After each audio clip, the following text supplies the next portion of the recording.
All right, welcome back to Hair Smarter, the podcast where we cut through the noise and talk about what it actually takes to build a sustainable, successful career behind the chair. Because talent is important, passion is important, but if you don't build something that lasts, eventually burnout catches up. And today, we're talking about something that beauty school absolutely did not prepare us for. Nope, not at all. And that's money. Woo! Retirement, investing, savings, taxes, all the words that make us suddenly need a snack and some emotional support.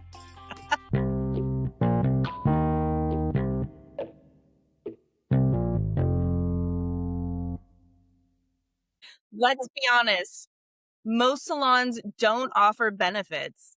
A lot of us are booth rental, commission, 1099. There's no HR department handling a retirement package for you.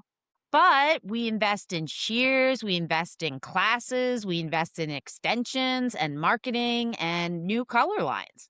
Yeah, and somehow we don't invest in our future selves. So the goal of today's episode is super simple: to make financial planning feel approachable and possible, especially for gig workers and hairstylists who've never been shown where to start. Yeah. So this is not specific financial advice. It's literacy. This is confidence. And this is explain it to me like I'm brand new. Yeah, because I don't know, I still feel brand new to this, right? So we brought in someone who can help us do exactly that. Claire Roth is a financial advisor with Edward Jones. Claire, welcome to Hair Smarter. Thank you so much for having me. I love that you're having this conversation. So listen, before we jump into the deep end here, tell us how you got into financial advising. Yeah, so my journey to financial advising is a little bit different probably than the average financial advisor that you meet on the street. I actually spent my entire career leading up to this in public relations. So I was not in finance when I took on this role. I had no previous experience except for a minor in business, if you want to count that, back in college. And the reason I made this pivot is a few reasons. I had already been helping clients on the PR side of things, but I didn't feel like I was moving the needle as much as I wanted to. And so this has become a very rewarding career in that I get to sit down with my clients and help them on a very personal level, look at their overall financial situations and help them achieve their goals, which is really incredible to be able to be doing that day in and day out. And I joined Edward Jones specifically. I actually grew up in St. Louis, so I'm based in Connecticut now, but my background is in the Midwest. That's where our headquarters are. And I actually was a client of Edward Jones before I became an advisor myself. So I've seen both sides of the company and really thrilled with my experience so far and being able to help my clients. And then the other thing I should say too is when you're a female professional, you want more autonomy, right? I think especially as you're stepping into these new phases of life, maybe growing a family at some point. And I think this career has really allowed me to be in the driver's seat a lot more than what I was doing before. Love that. That's great. So Claire, what do you love most about helping people with their finances? So I kind of touched on this before, but I think it's getting into the weeds with them on what their personal situation looks like and really helping them gain clarity on what that situation is, especially with their finances, and then giving them the confidence, to live their life how they want to. And one of the things that I've been focused on with my practice is making it very female focused. And helping female professionals and business owners with their finances. There's a unique need for women out there, right? I think also there's an education opportunity. I mean, I don't know about you guys, but I didn't really get the financial education I think we need back in high school or college. It's something you kind of feel like you're figuring out as you go. And so to be a trusted advisor and mentor to female professionals is what I really love to do. I love That's that. amazing. Well, we got a whole industry for you. About 93% of us are women, so get ready to get busy. So do you work with many like self-employed people or gig workers? Yeah, I definitely do. And they have a unique set of needs, right? So when you're a gig worker, freelancing, a hairstylist, right, you're not working necessarily in a traditional setting. And with that comes unique needs, right? Maybe you don't have access to an employer retirement plan like someone would who is working in a corporate setting, right? And what's really important, I think, when you're a gig worker, want to make sure that you're advocating for yourself and you're doing that through creating a really trusted circle around you. So, having a financial advisor to help with the investment side of things, having a CPA, you'll hear me mention having a CPA a lot throughout this conversation, likely because that's a really important part of the puzzle as a business owner or as a gig worker, right? And making sure you build that trusted circle around you so that everyone's talking to each other too. So you're making decisions not just in a silo, but everything that you're doing in your financial picture is connected. Great. So important. All right. So let's pretend we know absolutely nothing. Girl, I don't have Honestly, to pretend. Go ahead. I don't either. So if stylists are listening right now, they make tips, their income fluctuates, and they Yeah. probably don't have a 401k and they've never thought about retirement. Where do they start? Yeah, that's a great question. And I think the first piece of advice I would give is just baby step it, right? Whenever I work with someone who really has nothing set up, they have no investments, the worst thing you can do is decide to do all of it at once, right? We So want to make sure we're starting, small and then building and getting more complex as we go. So, what I tell folks a lot of times first is let's talk about your goals. Like, forget about the investment piece, forget about what type of account you need to be on. What does your life look like in 5 years from now, 10 years from now, 30 years from now? What are those goals that you're trying to reach? And then what are your concerns? What do we need to actually make sure we're addressing that you're concerned about so that you're able to do the things you want to do, especially when we're talking about retirement, right? So, first we start with the goals. Then I like to take those goals and then back into the investments from there. So, maybe a little bit more of a different approach than you're thinking about. We'll tackle some of those low hanging fruit items, emergency fund, making sure that's in place. Looking at your cash flow, making sure you have a budget, some of those table stake things that we want to make sure in place. And then we can start to look at the more complex things like getting retirement accounts set up for yourself, any kind of protection strategies you may need. So that would be what Awesome. I'd recommend. so smart. That's great. Can you explain the difference between saving and investing? Because I Mhm. think a lot of times those get lumped together. Yeah, definitely get lumped together and they really do serve different purposes, right? So when you're thinking about your savings, you can think about them in two different time periods. You have your short-term savings, right? Mhm. So that's a bucket of money that you need for immediate needs in the next couple of months in case, Mhm. an emergency pops up. Then you also have your savings for long-term needs. And so you want to make sure that your savings are easily accessible, right? And there's liquidity there so that you can dip into them when you need. Now, on the investing side of things, typically that's going to be more a long term window that you're thinking about when you're investing. So these are not going to be funds that you need immediate access to. I typically tell folks if you're going to put your money in the market, and when I say the market, typically the stock market or the bond market, you want to make sure that you don't need to touch those funds for a minimum 3 to 5 years, right? So Oh, we're thinking about investing for a long term growth strategy, and saving is more about accessibility and stability, if Okay. that makes great. Okay. sense. So savings is your safety net and investing is planting seeds for later. Okay. Okay, cool. Well, what about we hear the term IRA constantly. What is an IRA in simple terms? So, an IRA, what it stands for is an individual retirement account. And there Oh, are two main types that you probably hear about a lot. You mhm. have your traditional IRA and then you have your Roth IRA. So both are vehicles to save for retirement, but they just operate a little bit differently. So you want to use an individual retirement account if you are potentially looking for a tax deduction today, right? So you're using pre tax dollars to fund the account typically, and the account grows tax deferred. So what that means is as that account grows and grows and grows over time, you're not paying taxes on any of that growth, okay? You pay taxes later once you take that money out in retirement. So this is really a good strategy if you're trying to lower your taxes now versus later on when you retire.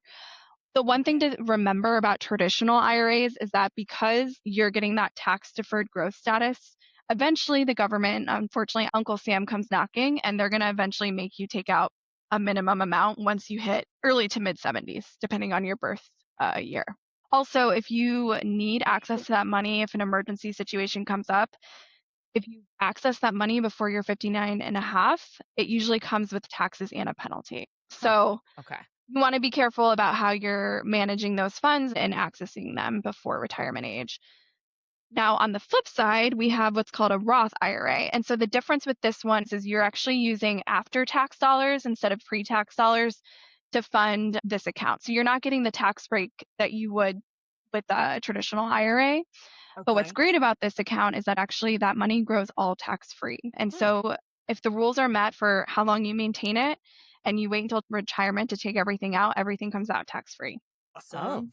So it's a very cool strategy. And you also are not required to take a minimum amount out like you are with traditional IRAs. So Okay. Oh. a little bit different. And for both of them, the max contribution limit, at least in 2026, this typically changes each year, is $7,500. And then something to keep in mind too is once you reach the age of 50, you're actually allowed catch-up contributions. So you can add a little bit more. And so it goes up to 8,600. Oh. Oh, Okay. great. Yeah.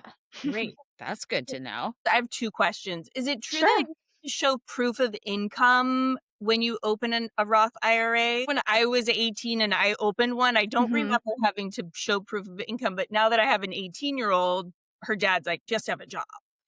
Yeah, that's a good question, and it's true. Yes, you Hmm. have to be able to show earn income in Okay. order to contribute to the IRA, whether it's traditional or Roth, the rule stays the same. Oh, okay. Oh. Okay. And Okay. for someone who's self-employed, what are SEP IRAs or solo 401ks? Yes. So when you are a solo business owner or just a small business owner, like I was mentioning earlier on, you don't have access to the 401ks that a corporate employee would have access to. So rest assured, though, there are options for you that we can implement in order to kind of close that gap, if you will. So, first and foremost, I know I mentioned this already. I'd recommend talking to a CPA to help you figure out what this exact retirement plan looks like for you, uh, Okay. because they're in the weeds with you, right? They're looking at your books and all of that good stuff. They have a really good handle on your overall tax situation, and they can give you the right recommendation around which type of plan you should utilize. And then where we come in on the advising side is we actually implement it for you, right? So we're going to set up that account and we're going to help you contribute and invest within that account. So like you were saying, Sarah Jane, there are two types. This is not the only types, but the two that we're covering today that you can consider. First is the SEP IRA. So the SEP portion stands for Simplified Employee Pension IRA. This is for self-employed people or business owners of small companies that don't have too many employees. And what's great about the SEP is it's very easy to set up and maintain. So it's not as heavy of a lift from a paperwork standpoint.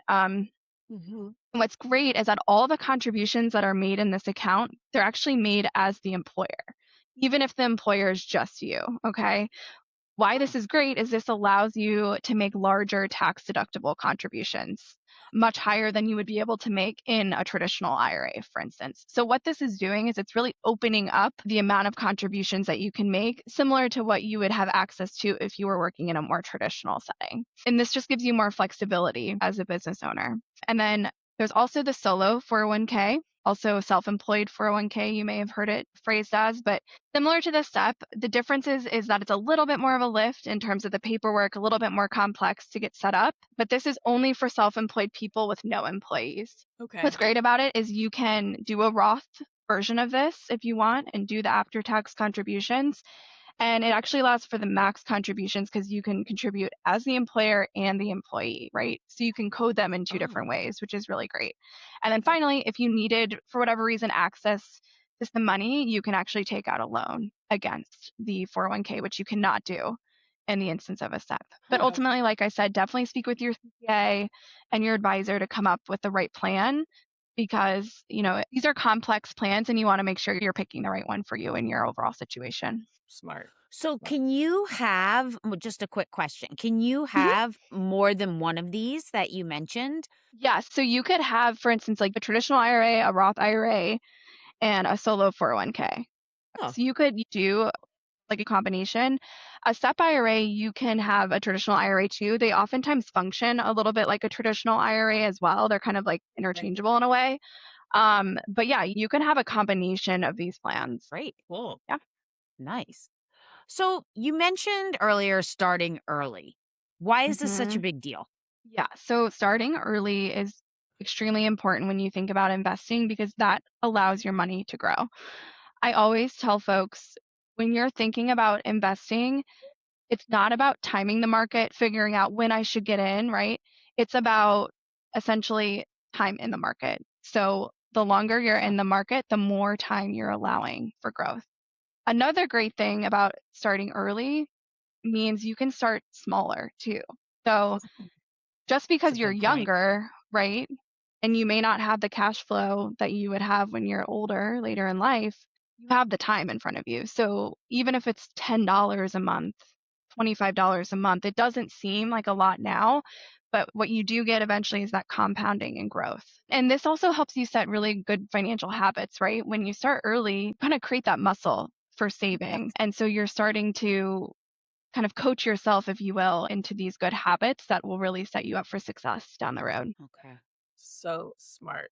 So time is actually more powerful than the amount you start with. It really is. It really is. Like I said, even if it's a small amount, if you're waiting, you're giving up compounding, right? So even if it's a little bit, you want to start early. Great. And can you just like very quickly or highlight it, I guess, tell us Mhm. what compounding means? So the way compounding is really powerful is that when you invest your money in the market, right, your principal is growing, but then your earnings are growing, right? But as you continue to invest, then your earnings are growing on top of your principal too. So it creates this compounding effect. Okay. That makes so much sense. Yeah. It really does. Yeah. Well, let's talk a little bit about like the gig worker reality, which is the hairdresser reality for a lot of times. We talk a lot about inconsistent income. It's also seasonal for sure. And I don't know, because in our industry, one week is slammed and the next week you're deep cleaning your station, right? How do you budget when income fluctuates?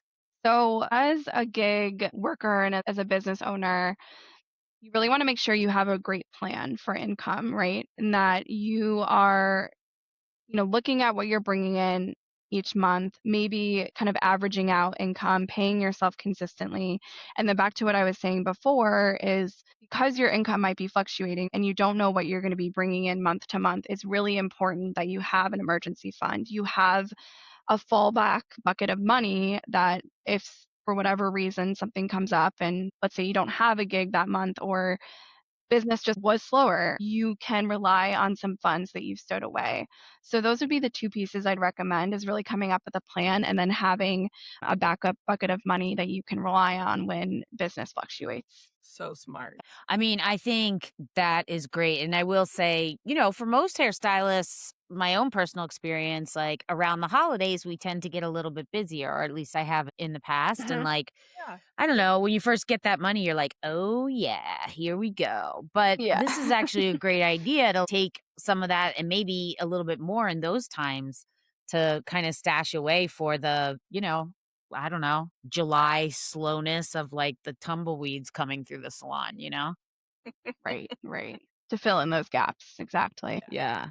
And listen, while we're talking about it, like taxes, we're typically 1099. A lot of stylists Mhm. are. They feel overwhelming. What's one thing that they should think about? I think we're all kind of like, it's April when we're recording this is shortly after tax day. So we're like, Uh-huh. all right, we're going to do it better this year. What's one thing that you think we should do like Yeah. now instead of 3 days before taxes Yeah. are due? Last So, minute. full disclosure, I'm not a tax advisor. So, I Fair. typically, in most tax instances, I'm referring my clients to speak with a CPA. But what they can do is they can help you figure out whether it's, setting aside a certain amount each month for taxes, or maybe you move into a quarterly schedule for paying your taxes. So, they can work with you on what makes the most sense. But Rest assured, there are strategies you can implement so that come April, you're not panicked trying to pay a major tax bill, which happens. People fall into that Yeah. trap sometimes. Yeah. Sometimes. So we hear this all the time. It's like, oh, I'll Mhm. start saving once I'm fully booked or once I start making more and more money. Like, what would you say to somebody who would say that? Yeah, so this is a trap you don't want to fall into, right? Because a lot of times when you wait, that means you may never start. And so you really want to make sure that, back to what I was saying before, that you're starting to build a habit early on. And again, that doesn't mean overnight you need to be saving this big amount of money, but it's practicing each month, setting aside, even if it's a small dollar amount, just to start getting used to that. Because once it's out of sight, right, it's a little bit out of mind. And so if you Mm, can kind of coach yourself into that approach, it feels a little bit easier and not like you're biting off more than you can chew, right? So the more you can flex that muscle and learn to kind of save as you go versus waiting and then all of a sudden you're really behind, that would be my advice for that. Yeah. that's great. All right. We have some money myths here in the break room that we'd love to kind of go over with you and see what you have to say. All right. So, Claire, rapid fire. We're busting myths we hear in the salons all the time. Myth number one. This we hear a lot. I don't make enough to save. Definitely false. So Okay. saving isn't about how much you're making, it's about developing a habit. So even small amounts are going to build momentum and confidence, right? And one of the ways that I love to help people save is adding automation. And what does that mean? Instead of you deciding every month how much you want to save, we automatically take it out of your account each month. It's out of sight, it's out of mind. Doing it that way, it just makes it feel more effortless. And starting small now is better than starting big later, even if it's a little bit now, and even if your income isn't where you want it to be, you're going to be glad you did it. Yeah. Mm, Absolutely. mm. Absolutely. So, myth two, Mhm. investing is basically gambling. Oh, yeah. So I think some people feel this way. And to be fair, I don't think headlines help. The stock markets just feel big and scary sometimes. So I can understand how someone would feel that way. But in reality, no. Gambling is much different than investing. With gambling, it's all about chance. There's Mhm. absolutely no strategy. You're relying on luck. Whereas with investing, there is a strategy. We're looking mostly on a long term basis, what your plans are. We're researching the investments. We're making sure that you're diversified. That's a huge piece, right? There's a lot of volatility in markets, and that's something we can't control as the investor. There are way too many factors going into why the markets are fluctuating, right? Think about just economic policy, geopolitical tensions, earnings, innovation. Like, think about all the AI innovation that we've had in the last couple of years and how that's impacted markets, right? Also, we're looking at your risk too. So we want to make sure we have a good risk profile for you. Can you tolerate the ups and downs? Or maybe you're more risk averse and you don't want to ride the ups and downs. Mhm. So when we're doing our investing strategy, it's different than gambling. I think people think that it's just kind of fly by your seats, but typically when we work with our clients, there's a very cohesive set strategy in place, and we're making sure the portfolios are aligned to that. That's great. That's Awesome. great. Okay. So, myth number three. I'm too late. I should have started in my 20s. I know I spent 10 years with this myth in my head. Yeah. And I know we've been talking a lot about starting early, but in some realities, not everyone has started early, and that's okay, right? It's never too late either. Even short periods of investing can make a huge difference. And even though the best time to start was in the past, the second best time is today. So let's come up with a plan. Small, steady progress beats perfection. And like I said too, you can catch up, right? So once you're 50, if there's some catch up that we need to do, there are tools in place that we can use to do it. So it's never too late to get organized and feeling good about your financial situation. Great. Right. Great. So, myth four, I need a lot of money to a financial advisor. You do not need a lot of money to get help. Many companies and advisors, including Edward Jones, work with people at all stages of their lives. We're here to be your trusted advisor. We're here to help you build wealth. And just because you're not a millionaire doesn't mean you don't deserve a plan, right? And so Planning matters more than your balance. So we're here to help you gain that clarity and confidence and help you avoid mistakes too. And a lot of this stuff too is pretty like low-hanging fruit things that we can tweak to your overall situation. And it doesn't require copious amounts of money in order for us to do this. God, that's Right. so good to hear So because I feel like so many hairdressers are like, well, I should save up a big chunk. I mean, we've talked about it so far, but like Hmm. they get Hmm. almost a little embarrassed because maybe you're working on clients that are millionaires, right? And you're like, ah, I don't know. I don't have enough money to actually have a financial advisor. That's really, really nice to hear that. Okay, myth number 5. Listen, retirement is so far away. It doesn't matter yet. Yeah, Is it true? so this is a good one because it's fair, right? Especially when you're young starting out. The last thing you want to think about is when you're 30 years later not working. It just feels just so far away. Mm, But the reality is time is your best friend, right? It's your biggest advantage. So the yeah. earlier you start, the more money you can grow. The thing is once you start early and you hopefully follow that plan, you hopefully can gain financial freedom at some point, and maybe you can even retire a little bit early, right? mm. And I love this quote, but your future lifestyle depends on today's decisions, right? So the earlier you plan, it gives you more control and flexibility going forward as you approach retirement. I So love that amazing. phrase. I love Yes, it. it's a good one. I wish somebody told me that when I was young. I know, me too. Yeah. It's been such a great conversation. Like, it really does make me feel more settled about financial Hmm. stuff because you Hmm. are right. No one tells you that. And even if you are working at a big salon that does like a 401k, that's tricky too because no one tells you what you should do with that either. They're just like, oh, there's a 401k. And you're like, great. I don't even know what that is. So, this, Yeah, they're like, "Here, Right. sign the paperwork," but I can't and tell you're you how like, to do anything on it. yeah, they're literally like, Yeah. pick something that's risky or not risky. And you're like, I don't And I know. think that's why it is so great to, if you can do it, work with a trusted advisor, right? Because Yeah. they can help guide you through all aspects of your financial picture and even the 401k, right? And helping you understand what that means and what those implications are rather than Ugh, operating in a vacuum. They can kind of help you holistically plan, which is Yeah, great. ugh, So that's so so smart, amazing. so smart. All right, Claire, so we have a tradition here on Hair awesome. Smarter. Every guest leaves a question for the next guest, and they don't know who it's going to be. Okay, so our last guest, their question was, "What is the bravest thing you did in your career?"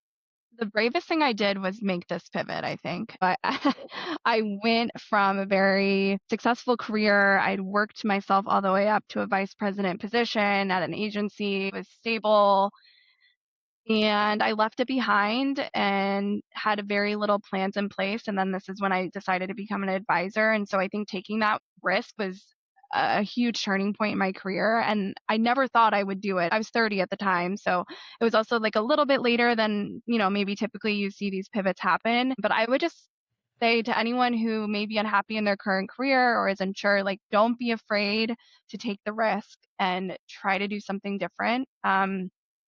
It's totally worth it. There are gonna be pain points for sure and a lot of learning, but I'm thrilled with the move and glad I did it. So I think that's probably the bravest thing I've done so far.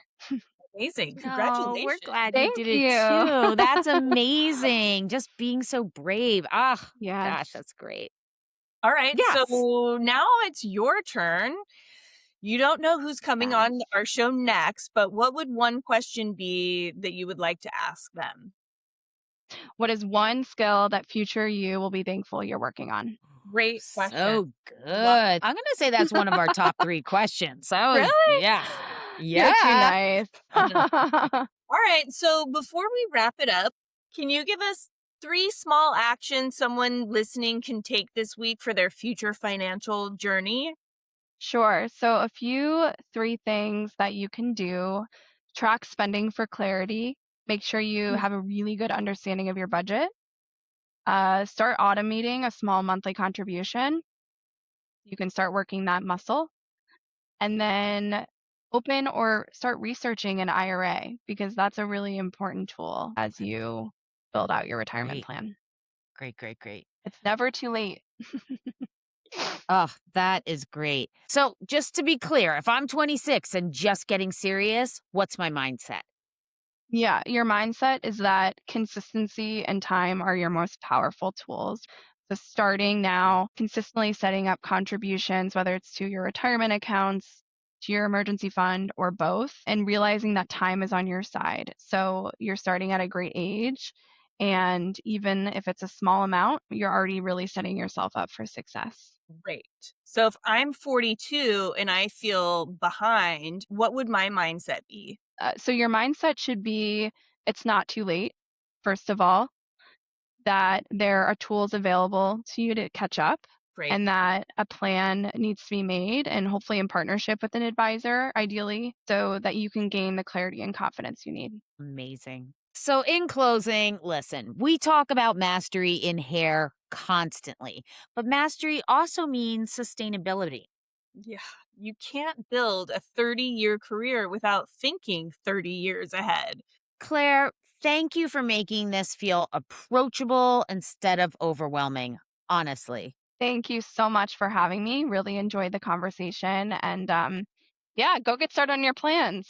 It's not too Woo, late. yes, girl. Yes. So if this episode opened your eyes, that's exactly why Hair Smarter exists. We're here to make you sharper behind the chair and smarter about business, boundaries, money, and honestly, the future of your career and life. Yeah, so join our community to keep yourself educated about all things hairdressing. All right, great. We'll see you next time on Hair Smarter. Bye.